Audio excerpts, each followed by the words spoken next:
So I think I would be a great addition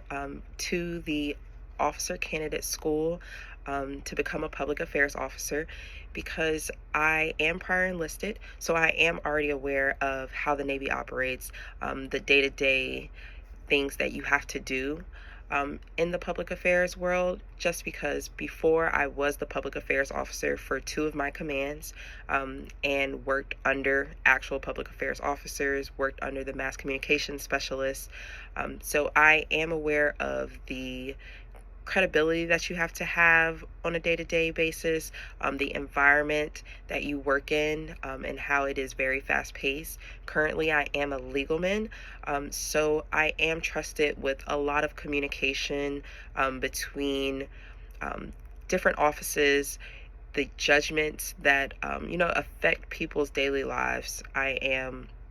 trusted with that discretion and strategic thinking. So I feel like a lot of what I do as far as skill wise transfers over into the public affairs world. Just because I do understand the weight and gravity that an officer holds when they have to make certain decisions. Um, and I also was a fire controlman before I became a legalman. So the type of heaviness and weight that we had to have to make sure that we are protecting the ship, protecting the safety of others when we're doing these gun shoots of these missiles. Um, it transfers over into all different aspects of the Navy. I also have a lot of real world civilian experience that I think can transfer over as well because makes it makes the different decisions that we have to make a little bit easier, because yes, we have to think of it in the military format, but a lot of what we do, we have civilians looking in and making judgments, and causes a lot of concern to them, and they have an impact.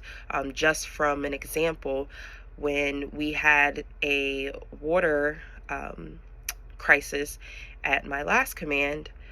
a lot of the civilian world was affected, and the public affairs team had to do a lot of work with the civilians because it affected them, and they were basically calling the Navy out. So I think having that, civilian experience and having that real world experience of how to talk to um, not just military people, but also civilians, I think that also makes me a great candidate for becoming a public affairs officer.